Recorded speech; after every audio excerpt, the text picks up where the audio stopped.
오늘 함께 나눌 본문 말씀은 마태복음 6장 25절에서 34절까지 말씀입니다. 그러므로 내가 너희에게 이르노니 목숨을 위하여 무엇을 먹을까 무엇을 마실까 몸을 위하여 무엇을 입을까 염려하지 말라. 목숨이 음식보다 중하지 아니하며 몸이 의복보다 중하지 아니하냐. 공중의 새를 보라. 심지도 않고 거두지도 않고 창고에 모아들지도 아니하되 너희 하늘 아버지께서 기르시나니 너는 이것들보다 귀하지 아니하냐.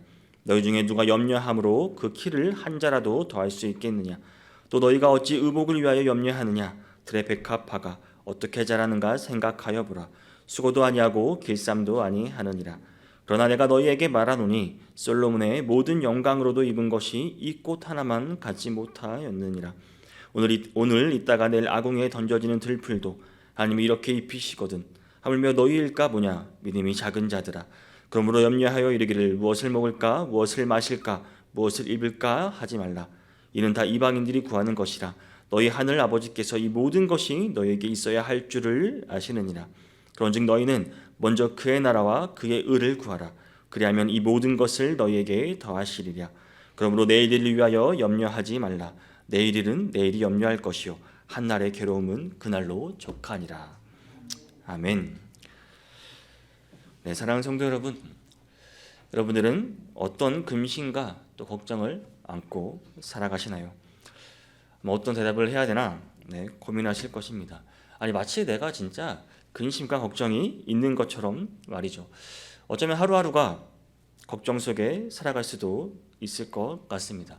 아니 질문 자체가 좀 이상한가요? 마치 우리가 언제나 무슨 근심과 걱정을 하는 것처럼 살아가고 있습니다. 정말 이놈의 근심과 걱정 어쩔 수 없이 우리 삶과 함께 해야 하는 것일까요? 오늘 잘 오셨습니다. 오늘 바로 이 근심 걱정 없이 살아가는 비결을 알려드리겠습니다. 오늘 본문 우리가 너무나 잘 알고 있고 이미 많은 성도님들이 암송도 하고 있는 그런 본문 말씀입니다. 그리고 오늘 본문에 앞서 마태복음 6장 19절에서 24절까지는 이제 재물에 관해서 우리가 하늘에 보물을 쌓는 성도님들이 지녀야 할 그런 천국 시민으로서 자녀로서 지녀야 할 그 가치관에 대해서 먼저 제시해주고 있습니다. 예수님께서도 광야에서 마귀로부터 시험을 당하실 때 그 사람의 그런 생사와 화복의 물질 소유의 여부에 있지 않고 그것이 오로지 하나님의 능력에 달려있다는 사실을 강조하신 것처럼 성도들이 세상 사람들처럼 그 재물을 쌓는 것에 관심을 기울이지 않는다고 해서 결코 그 육신의 생명을 유지할 수 없게 되지는 않을 것이라고 이미 약속하셨습니다. 그런데도 우리는 세상을 살아가다 보면 재물에 관심을 둘 때가 너무나 많습니다. 현실이 그렇습니다. 당장 내가 입고 내가 먹고 사는 것에 관심을 두고 살 때가 많습니다. 아니 그렇게 우리는 하루하루 살아가고 있습니다. 이에 오늘 본문을 이렇게 선포합니다. 아니 이렇게 명령하며 시작합니다. 25절입니다. 그러므로 내가 너희에게 이르노니 목숨을 위하여 무엇을 먹을까 무엇을 마실까 몸을 위하여 무엇을 입을까 염려하지 말라. 목숨이 음식보다 중하지 아니하며 몸이 의복보다 중하지 아니하냐. 본문 우리가 먹고 입고 살아가는 생활의 근심에 대한 걱정에 대해 말하고 있습니다. 결국 앞서 19절에서 24절이 이제 부한자들이 범하기 쉬운 탐심을 경계한 것이라면 오늘 본문은 더 이제 그에 반해 없는 자들, 좀 가난한 자들에 대한 경계라고 할 수 있습니다. 여기서 주님께서는 하나님께서 자기 백성의 삶을 책임지실 것이므로 지나치게 생활에 대해 염려하지 말도록 교훈하고 있습니다. 그리고 본문 26절에서 32절까지 이제 무엇을 말하고 있습니까? 공중의 새나 들의 꽃이나 하찮은 풀들도 하나님께서 먹이고 입히실진데 자기 백성된 우리는 더욱 세심히 보살피실 것이므로 우리가 염려할 것이 없다는 것을 말씀하고 있습니다. 특별히 여기서 주님께서는 염려하지 말라라는 말을 거듭 말씀하십니다. 성도가 삶의 문제로서 염려해서는 안 될 것을 강조하고 계십니다. 물론 이것은 우리가 전혀 염려해서는 안 된다는 말은 아닙니다. 사람이 염려 또 근심, 걱정들을 전혀 하지 않고 살아갈 수는 없기 때문입니다. 이게 우리의 현실입니다. 사실 염려, 근심, 걱정도 우리 인간만이 가지고 있는 고유의 기능입니다. 주님도 십자가 지시기 전날 밤 겟세마네 동산에서 큰 근심을 하셨습니다. 마태복음 26장 37절에서 39절을 보면 이에 예수께서 제 아들과 함께 겟세마네라 하는 곳에 이르러 제 아들에게 이르시되 내가 저희 가서 기도할 동안에 너희는 여기 앉아 있으라 하시고 베드로와 세베대의 두 아들을 데리고 가실새 고민하고 슬퍼하사 이에 말씀하시되 내 마음이 매우 고민하여 죽게 되었으니 너희는 여기 머물러 나와 함께 깨어 있으라 하시고라고 말씀하셨습니다. 여러분, 예수님께서도 근심 걱정하셨습니다. 그러면 어떤 문제에 대해 염려 근심하는 것을 아주 금하는 것은 아닙니다. 여기서 염려하다는 그 헬라어 언어의 의미를 보면 우리가 습관적으로 또는 반복하여 염려하고 근심하는 것을 의미합니다. 문제는 우리가 습관적이고 또 반복적으로 하는 염려라는 것입니다. 습관적으로 생활에 대한 염려와 또 근심을 잘하는 사람은 아무래도 신앙에 좀 문제가 있는 사람들입니다. 왜냐하면 습관적 근심, 염려는 곧 하나님의 능력과 그런 사랑에 대한 의심의 다른 표현이기 때문입니다. 출애굽한 이스라엘 백성들이 바로 그런 자들이었습니다. 그들은 애굽에서 나온 직후부터 그들은 무엇을 먹을까, 또 무엇을 마실까 염려하고 근심했습니다. 그 습관적인 염려와 근심은 다시 하나님께 대한 의심으로 자랐고 그 의심은 결국 그들의 불신앙의 열매를 낳게 만들었던 것입니다. 결국 그들은 어떻게 되었습니까? 40여 년 동안 광야를 방랑하며 또 유랑하다가 모두 그곳에서 죽고 오직 믿음 있는 자 여호수아와 갈렙만이 약속의 땅을 얻게 되었습니다. 사랑하는 성도 여러분, 염려 근심이 습관에 대한 사람은 결코 온전한 신앙생활을 할 수 없습니다. 이러한 습관과 염려와 이런 근심, 이런 의심들은 불신앙을 낳게 되고 또 세상의 죄와 또 불의와 타협하여 그 자기 생활까지 해치게 되는 경지에 이르게 되는 것입니다. 이 사실을 유념하시고 염려와 근심보다 우리는 하나님을 의뢰하고 그분께 간구하는 습성을 지니는 성도님들이 되시기를 바랍니다. 26절부터는 이제 우리가 왜 생활에 대해 근심할 필요가 없는지 주께서 자연을 통해 말씀해 주십니다. 26절은 주께서 새를 통해 알려주십니다. 26절을 보면 공중의 새를 보라, 심지도 않고 거두기도 않고 창고에 모아들이기도 아니하되 너희 하늘 아버지께서 기르시나니 너희는 이것들보다 귀하지 아니하냐라고 말씀하십니다. 우리는 주님께서 또 자연과 만물의 이치에 관해 관심이 크셨음을 엿볼 수 있습니다. 주님은 자연의 원리와 사람들의 삶에 아주 섬세하게 관찰하셨습니다. 그래서 그분의 또 교훈 속에는 생활의 자연과 또 사람들과 삶과 함께 있는 것을 볼 수 있습니다. 마태복음 13장에서 또 비유로 말씀하실 때도 시, 겨자씨, 또 가라지 등 자연을 통한 비유로 우리에게 이해할 수 쉽도록 말씀해 주셨습니다. 26절에서 이 보라라는 말은 자세히 주목하고 관찰하라는 의미입니다. 우리는 성경뿐 아니라 우리의 일상에서 또 우리 자연을 통해서 우리는 하나님의 오묘하고 신실하신 그 손길을 우리는 볼 수 있어야 합니다. 사도 바울은 로마서 1장 20절에서 이렇게 말하였습니다. 창세로부터 그의 보이지 아니하는 것들 곧 그의 영원하신 능력과 신성이 그가 만드신 만물에 분명히 보여 알려졌나니 그러므로 그들이 핑계하지 못할지니라. 우리는 자연을 보고 또 우리는 태양을 보고 하나님의 영광의 빛이 얼마나 위대한지 우리는 가늠할 수 있어야 합니다. 자연 속에 핀 아름다운 들꽃과 이른 몰 새들의 지저귐 속에서 모든 것에 또 그 생명을 주관하시는 또 그 가장 비천한 미물까지도 사랑하시는 하나님의 크신 성품도 우리는 이해할 수 있어야 합니다. 이 세상은 하나님의 작품입니다. 작품이 이렇게 오묘하고 또 신비하고 이렇게 아름다운데 그것을 만드신 하나님은 얼마나 전지전능하시다고 하시고 그 사랑이 얼마나 가득하신 분이겠습니까? 사랑하는 성도 여러분, 세상 만물을 또 우상으로 숭배하는 것과 하나님의 것을 알고 사랑하는 일과는 본질적으로 차이가 있습니다. 우리들의 삶이 고통이 올 때마다 우리의 마음에 또 근심과 걱정이 올 때마다 밤하늘의 별을 지으신 분, 온갖 자연을 지으시고 그들을 저마다의 삶을 또 보장해 주시고 항상 그 손길로 인도해 주시는 그 하나님을 여러분 기억하시기를 바랍니다. 28절도 이렇게 말하고 있습니다. 또 너희가 어찌 의복을 위하여 염려하느냐 들의 백합화가 어떻게 자라는가 생각하여 보라. 수고도 아니하고 길쌈도 아니하느니라. 성도 여러분, 우리가 누구입니까? 하나님의 자녀입니다. 하나님께 자녀된 우리의 삶을 보장해 주실 것입니다. 그것을 확신할 수 있는 우리가 될 수 있기를 바랍니다. 그래서 흔히 볼 수 있는 풀조차도 하나님께서 입히신다고 하였습니다.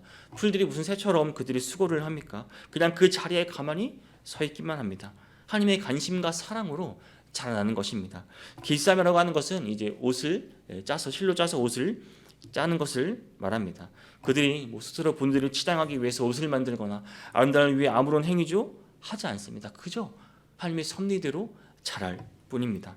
30절은 또 뭐라고 말하고 있습니까? 오늘 있다가 내일 아궁이에 던져지는 풀들도 하나님이 이렇게 입히시거늘 하물며 너희일까 보냐 믿음이 작은 자들아. 주님께서 주의 백성들을 반드시 돌봐주실 것을 강조하고 있습니다. 주님은 들의 꽃이나 참새들도 하나님께서 그 생활을 보장해 주시는데 하물며 너희일까 보냐라고 하셨습니다. 하물며 이만큼의 신앙도 없는 자가 믿음이 작은 자들이라고 말씀하십니다.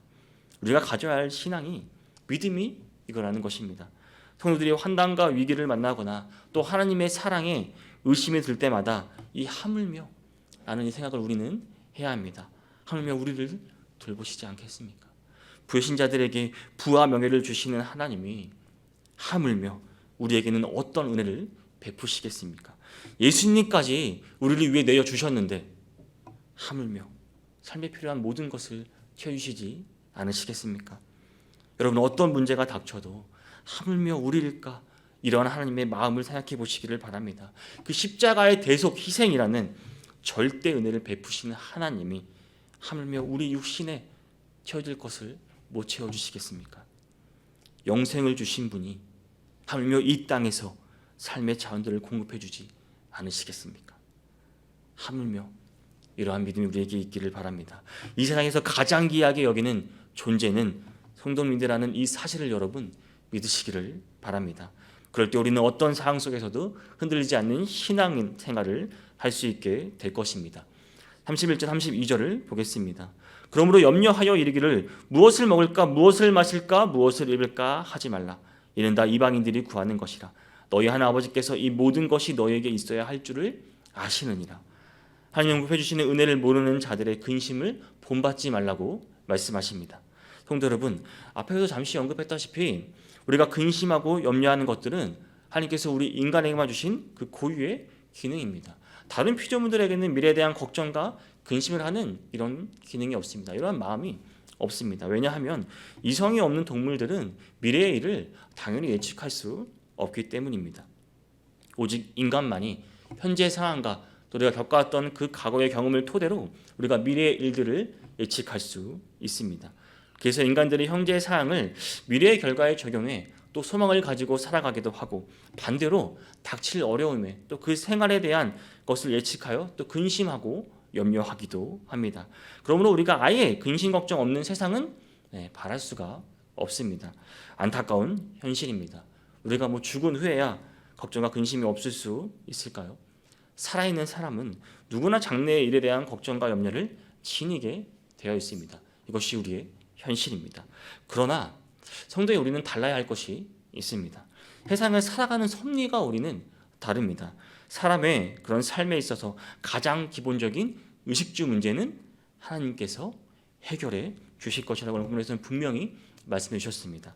그러므로 우리는 그런 문제로 근심과 염려하는 대신 하나님의 나라와 그 의를 이루기 위해 근심하고 염려해야 하는 것입니다.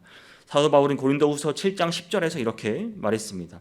하나님의 뜻대로 하는 근심은 후회할 것이 없는 구원에 이르게 하는 회개를 이루는 것이요 세상 근심은 사망을 이루는 것이니라라고 말씀하고 있습니다.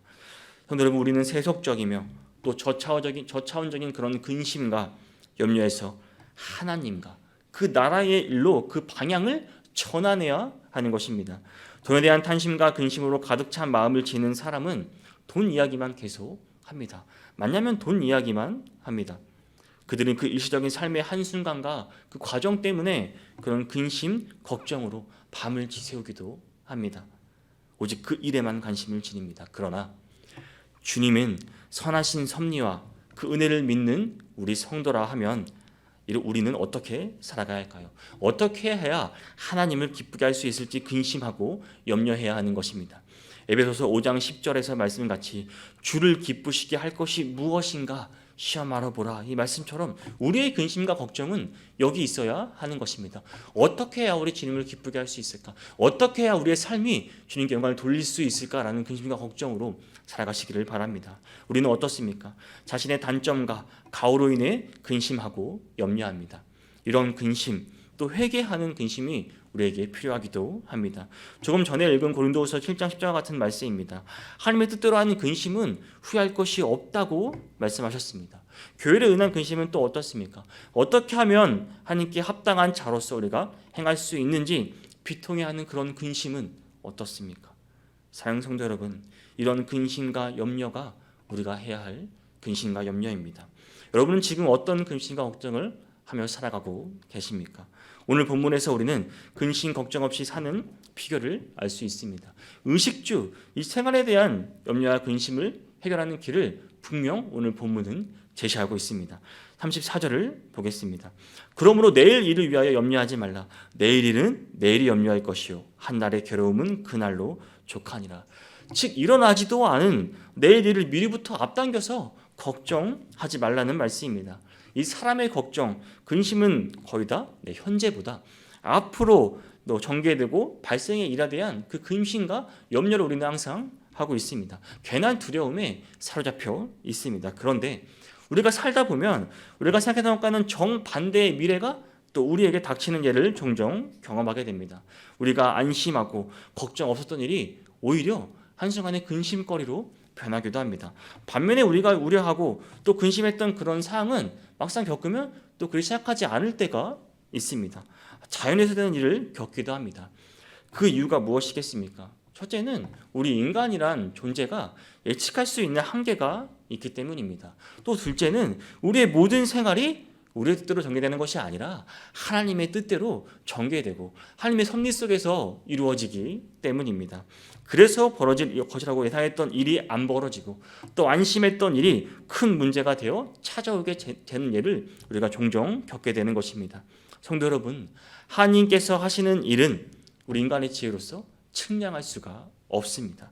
그러게 우리는 걱정, 불만, 또 이런 근심 걱정 대신 모든 것을 하나님 손에 의탁해야 하는 것입니다. 그리고 우리는 기쁘고 즐겁고 긍정적으로 살아가도록 노력해야 될 것입니다. 사람이 유비만의 정신을 가지고 미리미리 준비하는 놓은 일도 중요합니다. 그렇다고 또 우리가 장래 일들의 문제가 또 전혀 없을 수 있는 것도 아닙니다. 우리가 물론 최선을 다해 우리 장래에 있을 일을 준비하되 우리는 오늘 내게 맡겨진 그 소명에 더 그 소임에 최선을 다하는 성도의 삶이 올바른 자세라 할 수 있습니다. 그리고 내일 일은 하나님께서 섭리하시는 결과를 보고 행동하면 됩니다. 아직 일어나지도 않은 일에 대한 근심과 걱정을 하는 것은 어리석은 일입니다. 내일 일까지 온인 근심 걱정하는 일들, 하나님의 섭리를 온전하게 우리가 의뢰하지 못하는 그런 신앙인의 모습입니다. 또한 우리가 내일 일을 미리부터 염려한다고 해서 나아지는 것이 있습니까? 나아지는 것도 아무것도 없습니다. 머리만 아플 뿐이고 더욱더 근심과 걱정만 커질 뿐입니다. 베드로전서 5장 7절은 이렇게 말합니다. 너희 염려를 다 주께 맡기라. 이는 그가 너희를 돌보심이라. 또한 야고보서 4장 14절 15절은 이렇게 말씀하고 있습니다. 내일 일을 너희가 알지 못한도다. 너희 생명이 무엇이냐? 너희는 잠깐 보이다가 없어지는 안개니라. 너희가 도리어 말하기를 주의 뜻이면 우리가 살기도 하고 이것이나 저것을 하리라 할 것이거늘. 그러므로 우리는 우리 현실에 있는 이 삶에 충실하면 되는 것입니다. 그러면 밝은 미래 또 안전한 미래가 우리에게 예비될 것입니다. 하나님께서 분명히 말씀하셨습니다. 오늘 본문 33절에서 그런즉 너희는 먼저 그의 나라와 그의 의를 구하라. 그리하면 이 모든 것을 너희에게 더하시리라. 아멘. 사랑하는 성도 여러분, 주님께서는 우리가 또 가장 많이 관심을 지니고 있고 또 실제로 가장 필수적인 것은 우리가 먹고 입고 또 마시는 이런 의식주 문제에 대한 교훈과 해결책을 주셨습니다. 그리고 결론은 그의 나라와 그의 일을 먼저 구하라는 명령이십니다. 그러면 자연히 삶의 자원들은 하나님께서 공급해 주신다는 것입니다. 성도 여러분, 현재 생활이 어렵더라도 너무 걱정하지 마시기를 바랍니다. 뭐 부자나 가난한 자나 사는 것은 똑같습니다. 다 하나님의 은혜로 그 생명을 유지할 수 있는 것입니다. 하나님의 은혜가 더 이상 없다면, 이 세상에서 우리의 사명이 다 끝났다면 이 땅에 더 이상 우리가 남아있을 이유가 없습니다. 가지고 갈 수 있는 것도 아무것도 없습니다. 우리는 부자 되기를 원치 말고 예수 그리스도의 그 의의 병기, 또 의의 군사가 되기 위해 우리는 원해야 합니다. 그래야 우리의 세속적인 근심 걱정으로 인해 주를 섬기는 일에 지장을 받지 않을 수 있습니다. 내일 일은 주님의 섭리에 맡기고 오늘 나에게 주신 직분과 사명에 힘쓰시기를 바랍니다. 근심 걱정 없이 사는 비결은 그것뿐입니다. 오늘 말씀을 잘 지키는 저 여러분이 될 수 있기를 주님의 이름으로 축복합니다.